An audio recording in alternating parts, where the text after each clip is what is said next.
Hey guys, just wanted to come on today and say thank you very much for joining us.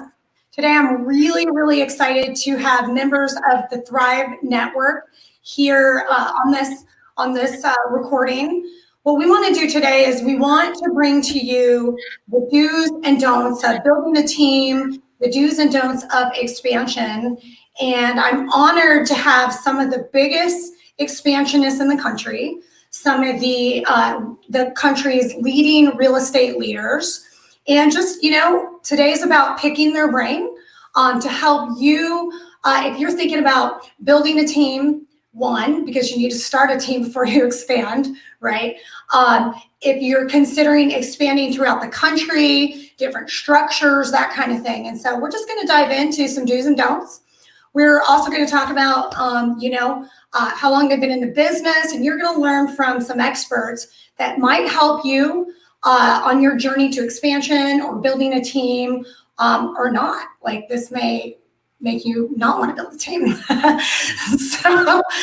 so just wanted to go ahead and start with, we have Doug Gores from 14 Moves, formerly 14 Moves. We have Sean Gores, also from formerly 14 Moves. Joanne Boltz, David Askew from Living Tennessee, Jim Black from the Jim Black Group, and Joanne Boltz from the Bolt Group. So let's start off with Jim. Jim, tell us where you're located, a little bit about your team, and we also know that you've gotten several awards recently as the #1 realtor, the #1 team. Tell us a little bit about yourself and where that journey started. Absolutely. So, I've been business about 11 years. We're located out of Worcester, Massachusetts is the main city that we're out of here. And, with the EXP Realty, I've been over there about a year and a half now. And we have a team here of 15 agents, started it back in 2013. Slowly have grown the team. And, we've experimented and failed a few times at expansion. We're, working on how we slowly move outside of our market at this point. Fantastic. Okay, good. Let's see. Let's go over to Daniel. Daniel, tell us a little bit about yourself and your team as well. We can't hear you. Hi, that's the first time my wife has ever said that she can't hear me, so thank you. So we've got we joined EXP about 12 months ago. We brought 18 agents with us from our previous brokerage, and then now we're up to 35 agents. We've been in business for about 8 years. We expanded at one point. I was a regional director for a company called 5 Doors, and I built teams in 5 different cities, and 5 Doors grew up to 26 locations at one point. So yeah, I've expanded and had fun and have some battle scars that I can share. Okay, that's what we're here for. Do you got your tissues? You guys ready to cry, or are you ready to celebrate? And then Daniel, can you tell us a little bit about your volume? And Jim as well, I'm going to go back to you, the kind of volume that you guys have done. So through the years, we've probably sold around 1,700 homes this year. We're on pace to finish around 90 million. About how many? About 90 million this year. 90 million. Okay. Fantastic. How about you, Jim? So we're pretty similar. We'll probably do 260 to 280 transactions for, say, around 90 million as well. Okay, great. All right. And the wonderful Joanne Boltz. Tell us a little bit about yourself and where you're located. I am located in Alpharetta, Georgia, which is about 25 miles outside of Atlanta. I've been in the business 18 years and have run everything from being a single agent to being a small team to having an expansion team of 10 in 4 different market centers here in the Atlanta area. And now I'm running a network at EXP, which is a very different look on expansion and very different look on teams. Fantastic. And so you've sold over 100 homes, and you have a track record as well. Tell us a little bit about your track record. Well, I haven't been in production in about 7 years. So generally speaking, my team between 4 and 5 sales agents, they would close between 76 and 100 deals a year. I would maybe put my name on about 4 of them. I took being out of production very seriously in my role to run the team. So, I really had to learn how to run a team that didn't depend on me being the sole source of the business. I love that. And that's something that I definitely want to touch on. Many team members or many team leaders start teams for several reasons. And I'd like to even know, as we go through, why did you start your team? Was it purely out of need? Was it to get out of production? Was it to build wealth for your team? Was it to help your family? Because I know that, there's a family here, Doug and Sean, and also Barbara. Okay, good. Thank you so much, Joanne. Welcome. Okay, let's move on to Sean. Sean, tell us a little bit about yourself and where you're located.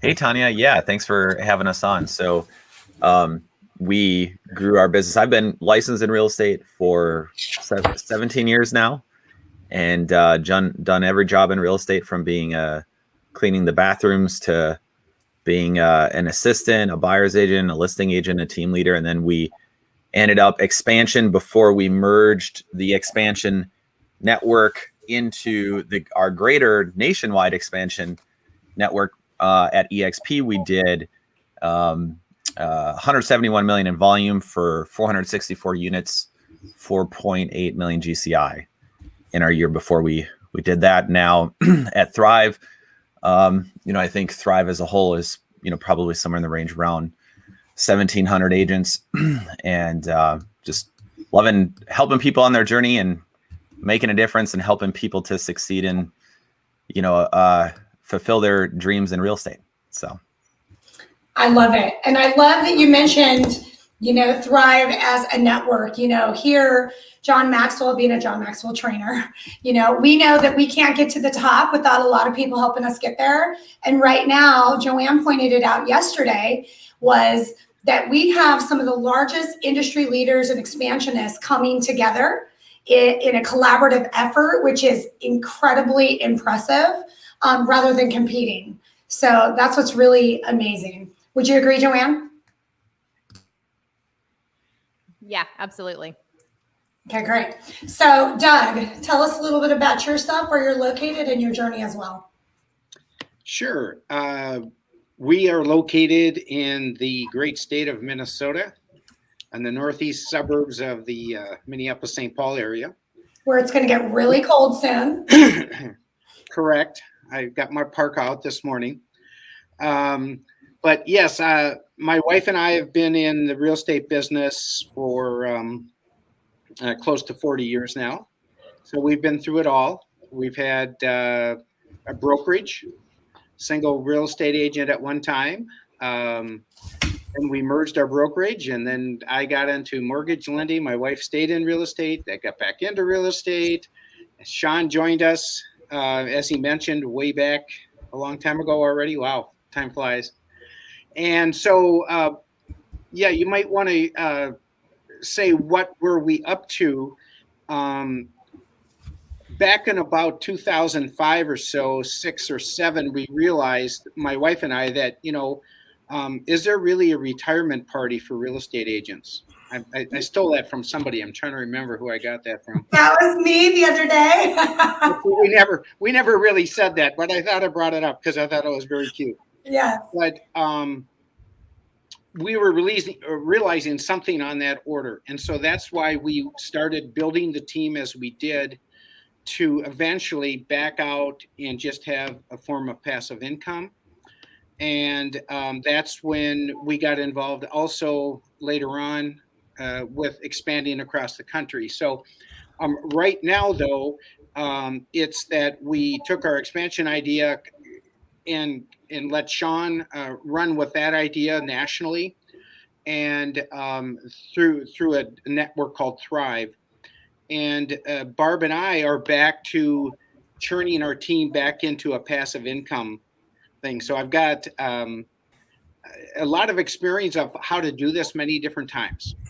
I love it. So it's still exciting after 40 years. And right now, I'm not selling real estate actively anymore, and neither is my wife. So we're on our way.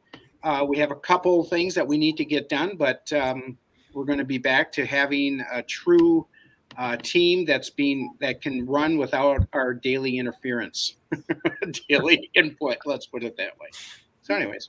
Get your life back and go Yep. drink some wine in Napa, right? Correct. And so just a little bit about volume. We're on track to do probably 150 units this year, around the 40 million mark.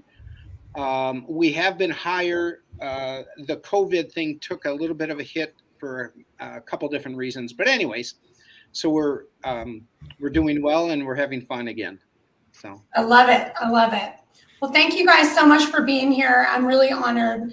And so what I want to do is I want to go into your why first. Why did you decide to start a team in the first place? Okay. And I would like to know, let's just start with there, with why. Joanne, why did you decide to start a team in the first place? I didn't want to work with buyers anymore at all. So I started a team to leverage out that aspect of the business, and I only took on the listings because I just knew I didn't want to spend my weekends out looking at houses. I actually it wasn't a part of the business that interested me. Okay. What's your reasoning for continuing to grow a team and to grow a network now? I still love real estate. I just have discovered I'm more of a coach, mentor, someone to help you get your entrepreneurial spirit, going, and less of a work with the buyers and sellers every single day. I mean, I just was time to evolve as a business person and kind of go on to the next step. And, there's really no ladder in real estate. Like, how do you go from this to this, to this, to this, to this, like there was when I was in the corporate world. And so I got to the point where if I sold one more home, it just didn't give me any joy or passion any longer because I'd sold so many in my career. So when I kind of went through that evolution, it was time to say, well, how can I help others get to their goals? And does that fuel my passion still? And it did. And so that's why I turned to the network version. Okay, fantastic. Thank you. Okay, Doug, why did you get into real estate, or why did you decide to build a team, and what has changed in terms of your why then? Sure. Similar to Joanne, we just couldn't do it all. And of course, the buyer side was not where we were headed. So the buyer side was handed over to the team, and now we're to the point where all of our leads are handed over to the team. And why is, as I mentioned before, is we're looking at some form of passive income retirement, so we don't have to be in the mix in the daily routine every day. So that's where we're headed, and that was the main reason. And also, I guess, same as Joanne, we love to see agents excel. We've had agents on our team that are no longer on their team, and they learned a lot from our team, and they're doing very well. So that's kind of satisfying to see that happen. I love that. So basically, you right now are on the wealth building plan. You're helping your team grow. Have you guys heard that joke? You're only as good as your last house. And I think that's why a lot of people are doing what they're doing. Okay, let's go to you, Daniel. What was your why then for starting a team, and how has that changed over the years? So originally, the team was built to deliver a remarkable customer experience, and I quickly realized that I had some strengths, more weaknesses, when it came to delivering I felt like giving great service was not enough to compete long term. It was more about creating an experience for consumers. And I think great businesses solve consumer problems. And so we built a team to put strategic thinkers in the right seat on the right bus. I love that. I recently did an interview with Vlad Katz on Teams, and he's talking about your perfect agent profile, that a lot of us are looking for salespeople, but really when you have the leads, you're looking for somebody to service your leads, right? To create that remarkable customer experience. So I love that you added that. Okay, Jim, tell us a little bit about why you started a team and how it looks different now.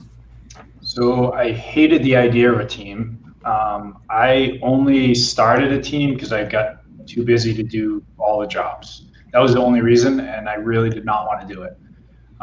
And luckily, my why is a little bit different right now because that's not a way to keep it going. It's honestly the gift of seeing people grow, build wealth through mentally, physically, spiritually, through money, wealth, building wealth. That's my why, is like to get to see the people within my world create a world that they couldn't had they not come into our world. So that's actually the why behind it. And I think that results in great customer service because these people want to show up to work because there's something more than just selling houses here. It's an opportunity to grow. And I can definitely attest to the role model you are on your team. It's amazing to see how loyal your team is.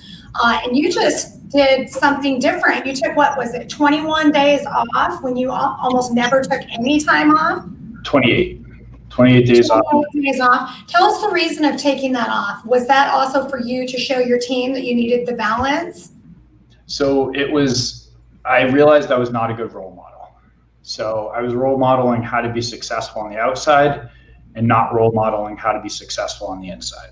So for me to go tell you, hey, you got to take time off. Hey, you should do this. Well, I can should all over you, but I needed to experience it to see why was it important. And it's not easy.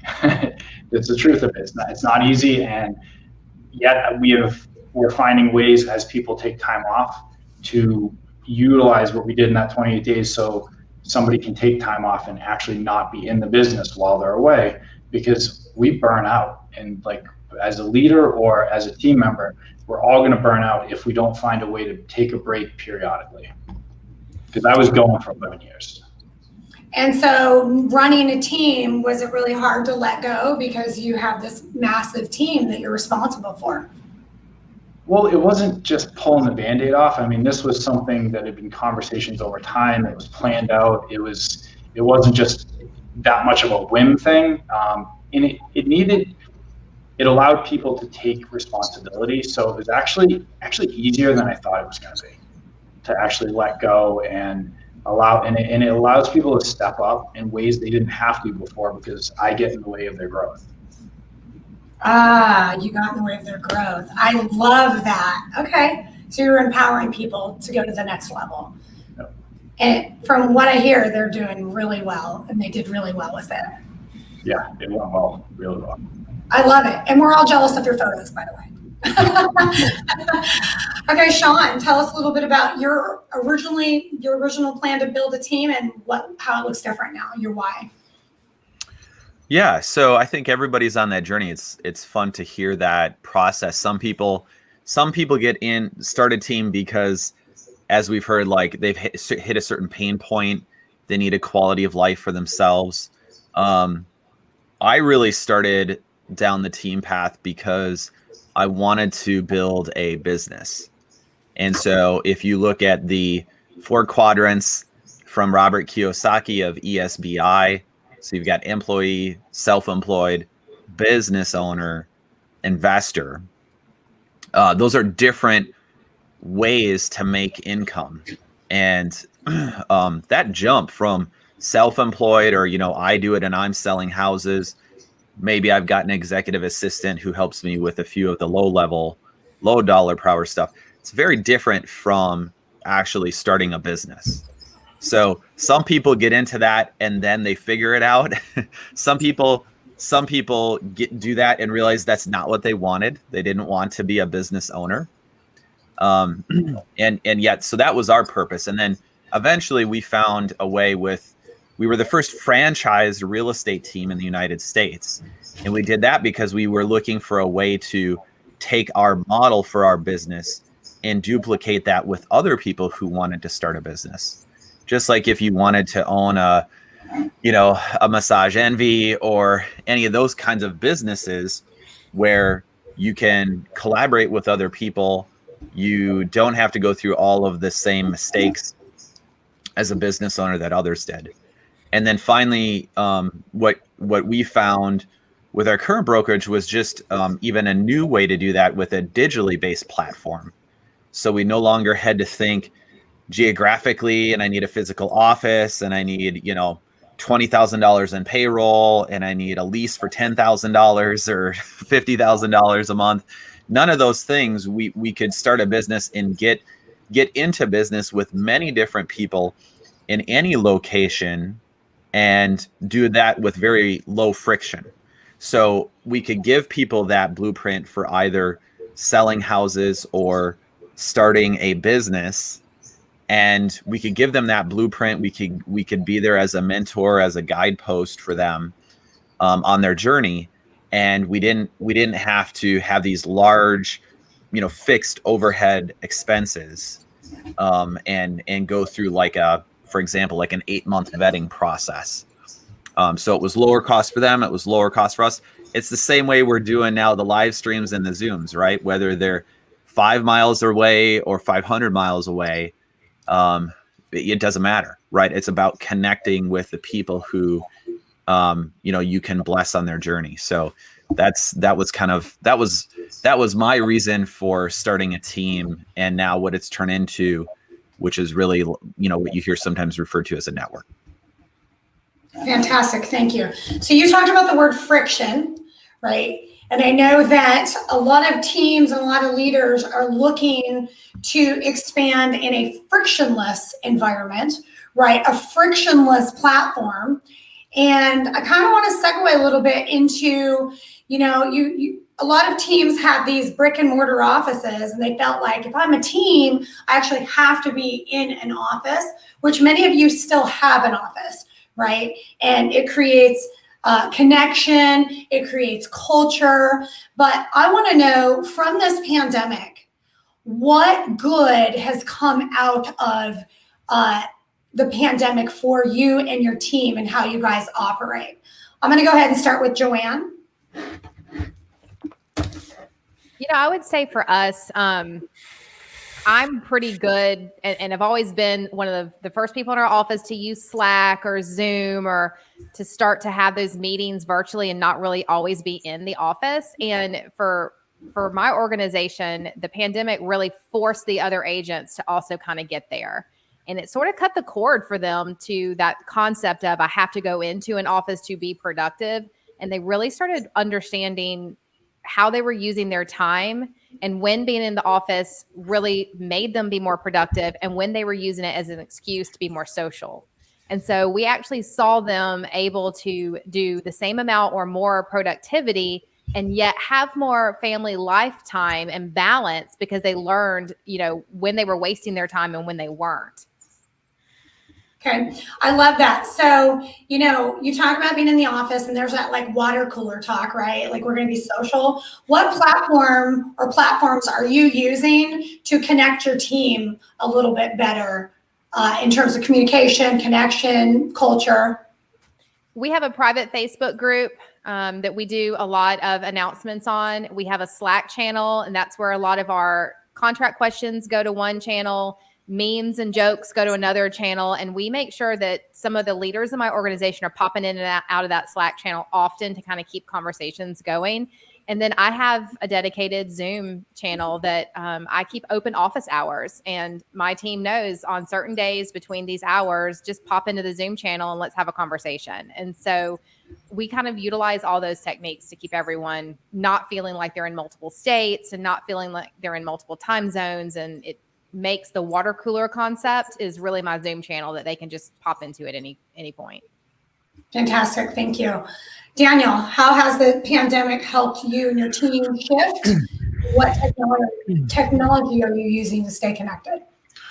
So, the pandemic forced us to make sure everything that we had, our entire value proposition, was all available remotely. And, it forced us to rethink how we delivered certain pieces of our value stack. And the good thing is that it really took some of the geographic boundaries out of our recruiting process, because now that we are virtually based, and really we have an office that physically enhances our culture. However, we're able to recruit and service agents and help other agents grow their business that physically would not want to drive to the office every day. So I think the biggest benefit was that we were able to go after talent, outside of our city and even outside of our state, and still deliver on our value proposition. I love that. I love that you said your office, your physical office enhances what you already have. Okay, yes. I love that. Okay, Jim, how about you? So the pandemic, when that all started, we went to a ton of Zoom meetings as a team. So we always did a stand-up in the morning at 8:30. And what we did is we shifted that to Zoom. And what we've done, because actually none of our staff have come back to the office. Our agents are in here almost every day, but the staff, for various reasons, childcare stuff, have not come back. And we've been able to keep that culture, because we do a stand-up every morning where we talk about stuff. We role play every morning via Zoom. We do our team meeting via Zoom, and it makes it so we have a couple virtual assistants who are not local, and they actually feel part of. Because before they were like off on the side, now they're just in the middle. They're just part of the team. So what Daniel talked about is that, and we utilize Slack on a daily basis as well for communicating, like any private messaging between a group of people or two people. And we've been able to break down some boundaries. And I'm not as much of a drill sergeant of everybody's got to be in the office, because I found some people can be productive not in the office. Okay, fantastic. I love that. And I can see that. Some people are just happier, less distracted, but then there's other people that need the connection every now and then. And it's interesting how people have environments that they thrive better in and are more efficient. And it's great that you guys are allowing that. Sean, tell me about what's happened with the pandemic for you, and what technology are you using to connect people? Yeah, so of course we've got the usual virtual stuff. Something that became powerful at the EXP brokerage, right, is they already had EXP World. So I can walk into my broker's office virtually at any time of day during their office hours and ask them a question. I don't have to call in and leave a voicemail. I don't have to drive 20 minutes to the office. I don't have to hope that they're not in another meeting. Because they've even got multiple brokers now in our state offices online. So that was a big thing. And I think that is what a lot of companies are finding.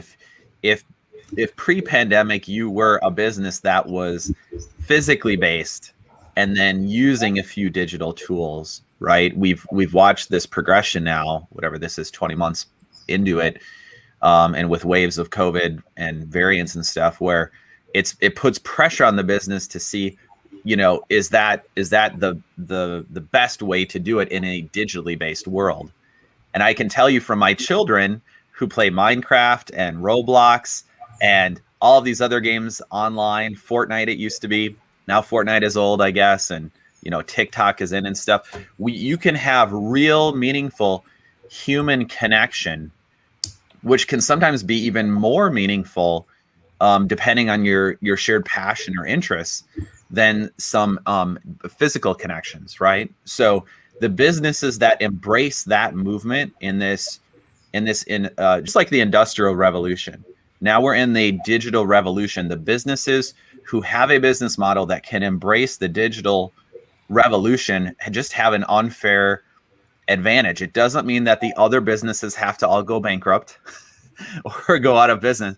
But the businesses, the teams that decide to embrace that digital revolution, and especially the coming generation, which is just going to expect it, right? They're just digitally natives. Like we were watching the other day when I was just watching yesterday with my daughter, the unveiling of the iPhone that Steve Jobs did back in 2007. It was just such an interesting concept to her that phones before an iPhone had like this little keyboard with these tiny little buttons where you were trying to like send little emails and stuff on a BlackBerry. just completely foreign to her. She's never even seen one of those or touched one of them. So we really have an opportunity here to embrace this, and the pandemic probably accelerated and put additional pressure on figuring that out, not just from a tech standpoint, but from a people standpoint.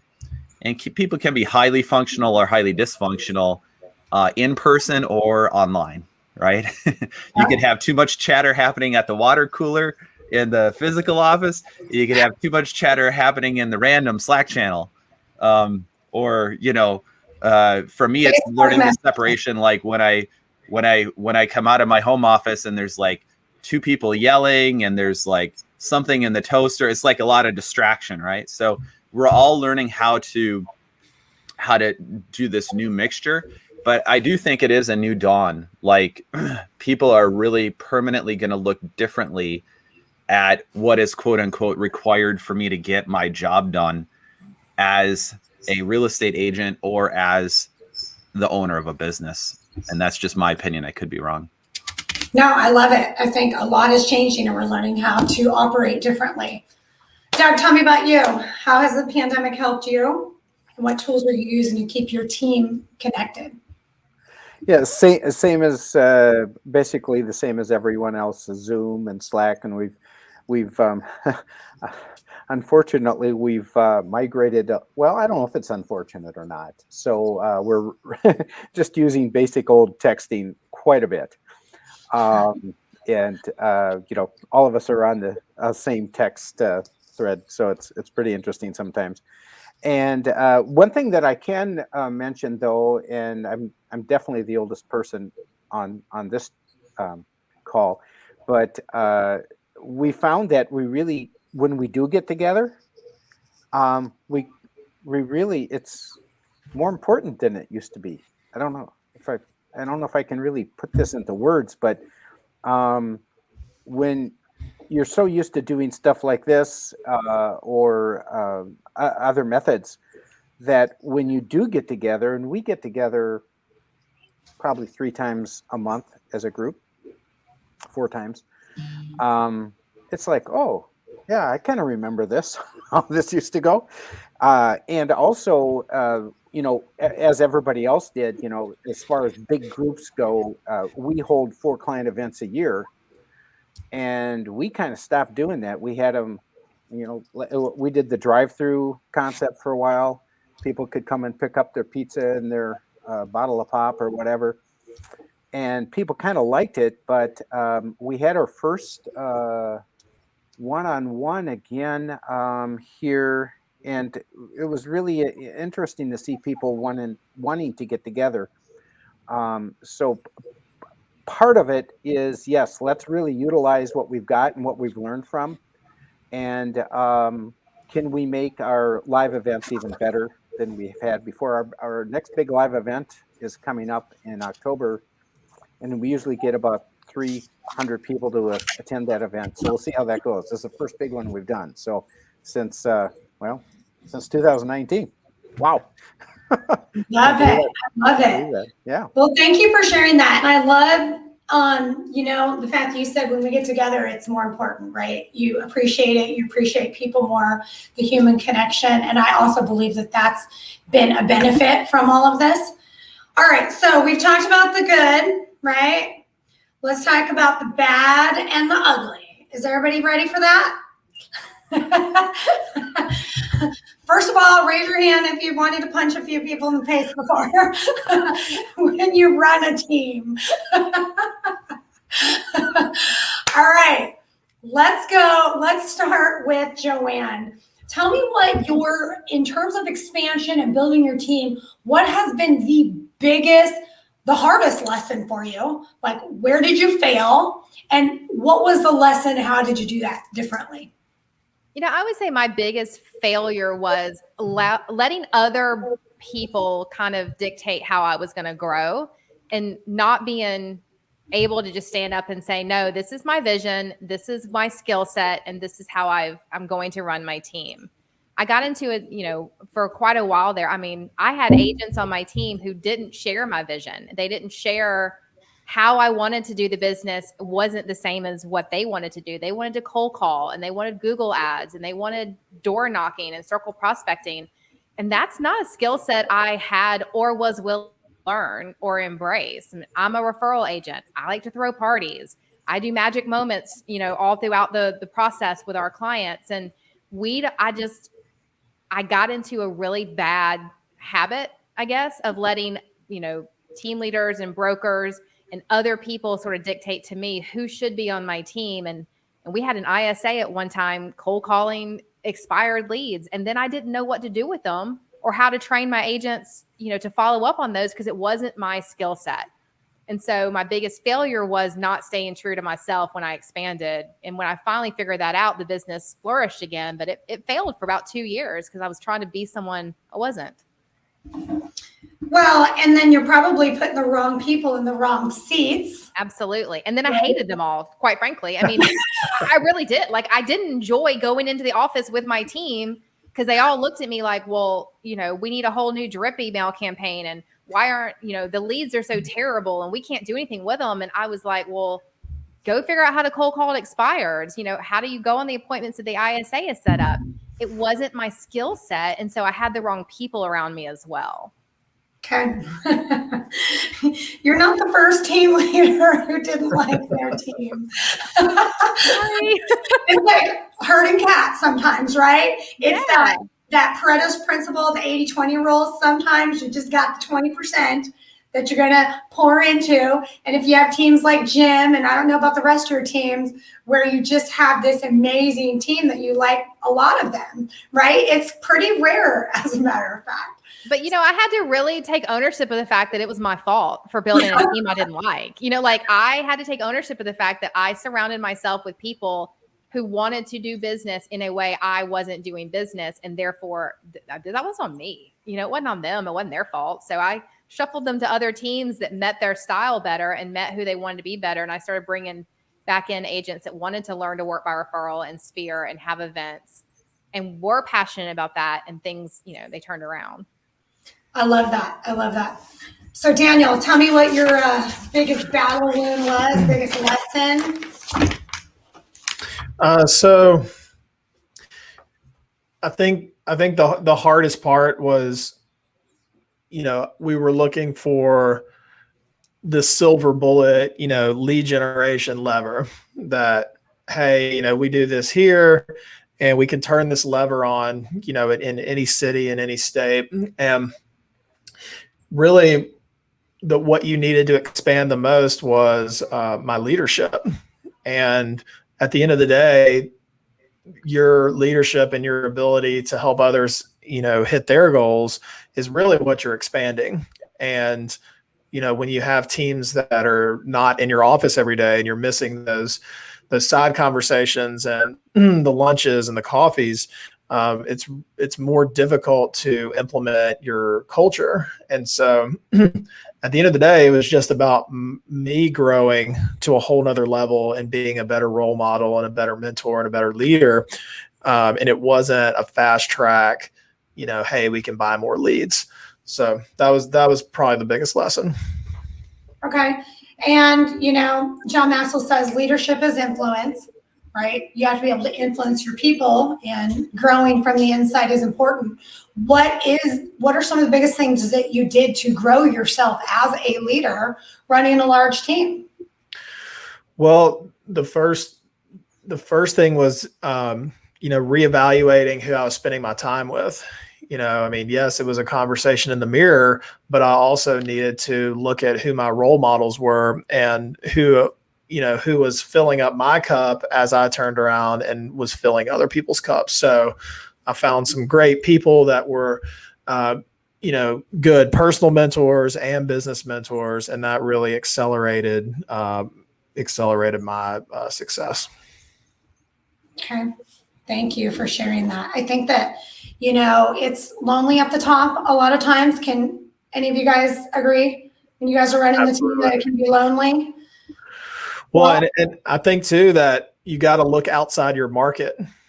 Sean here is a mentor of mine, and we talk all the time, but we're in different cities, and so don't be so confined to just your geographic space, right? The world is not flat, and there's a lot of people that will invest in you if you bring the right attitude and the right questions to the conversation.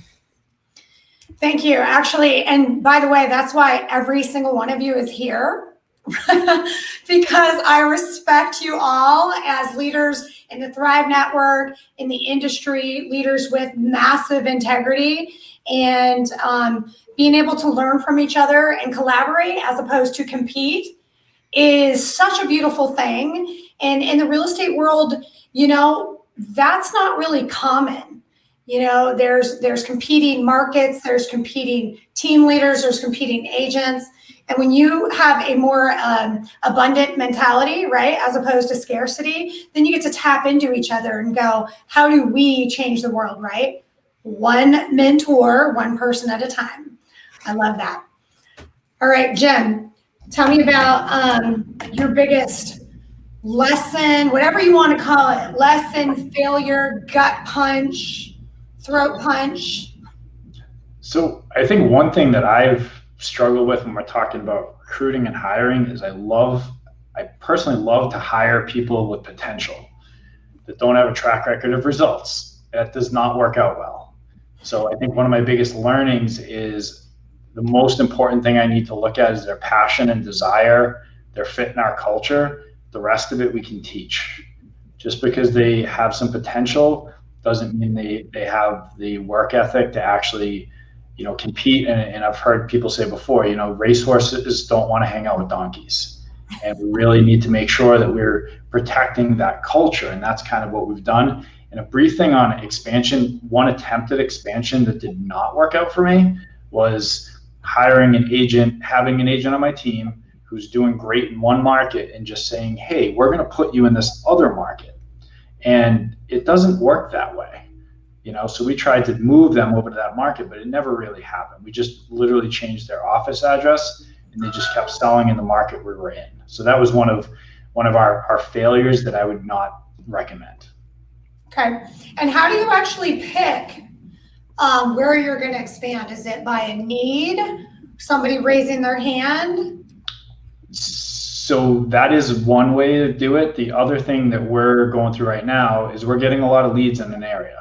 So I've started to talk to agents in that market, ones I'm referring business to. So that's a great way to do it, is get leads in the area, start referring business to those agents and start that relationship. Say, hey, we're looking to have somebody, as part of our team doing this. So it's in somewhat it's a takeaway because you're putting it out there as, you're supplying these leads to this area and you're looking to get someone. So that's how we've started to do it right now, because we're getting a lot of leads east of where we are right now. Okay, fantastic. All right, so don't put someone that's really good in one market into another market and expect them to work. And don't just hire on potential. You mentioned something about passion, right? Mel Robbins, there's a lot of people that I work with, a lot of realtors, they're like, I just don't know what I'm going to do. And there's this video that talks about your passion is where your energy goes, right? Your passion isn't something you just wake up and go, oh, I got this passion. I want to be a realtor. And one thing that I coach on to my clients and my agents is exactly what you're saying, Jim. When they walk in, if they have the energy to all right, I'm going to do what it takes. What do you want me to do? Do you want me to go open doors, sit houses? When you find the agents that are just like, I'm here because I want leads. I'm sure you guys have had agents like that. They join your team just because they want leads, but they don't actually have the passion to do what it takes. Have you guys experienced that? Mm-hmm.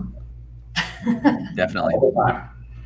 And what's the lesson there? How have you learned that lesson the hard way? Honestly, it can damage some relationships because I'm pushing people to do stuff they have no desire to do. So instead of guiding someone who has, so it also takes away from somebody else because I'm putting all this energy into somebody that doesn't want it and pushing them along. They may hit the goals that I push for them to set and hit because they want to make me happy or whatever, but they never wanted it. So I'm putting 5 times the energy into somebody that if I had just grabbed someone who wanted to do it, they'd be pushing me. Yep, I like that. I like that.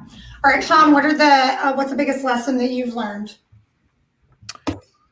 Yeah, I think as a business owner, building a team or thinking about building a team, so that when you first mentioned it, the first word that came to my head is so many mistakes, right? So what helped me as a leader or as a business owner has been failing forward. So, look, the best baseball players in the world are okay with failing 70% of the time. And so the question will be for you, if you're thinking of expanding or building a team or owning a business, will be, are you willing to fail at a high rate? Now, I have noticed that a lot of people who in real estate start teams, one of the blind spots they had that they didn't realize until they got into it, or sometimes they kind of knew, and then you've got a few outliers who are just naturally gifted at this, which is to this discussion here of identifying great fits for people. So there's different ways to leverage your business, marketing, technology, people. People is probably the toughest one for most of us. And we boiled it down. We had in our franchise system what we called a talent attraction system, which was all about finding the right people. And then we had a second part of that, because even once you find the right people, that's not good enough. Now you have to have a way to make sure that they can realize their potential at your business, right? So we call that a talent performance system. But just real quickly, the talent attraction system was mostly focused on track record and trajectory. So what you're looking for is people that have a track record of behavior that matches what you're looking for. So not even skills, like to Jim's point, like we can teach you, we probably would prefer to teach you, right, a healthy way to show homes or a healthy, effective way to go on a listing appointment or handle objections or whatever.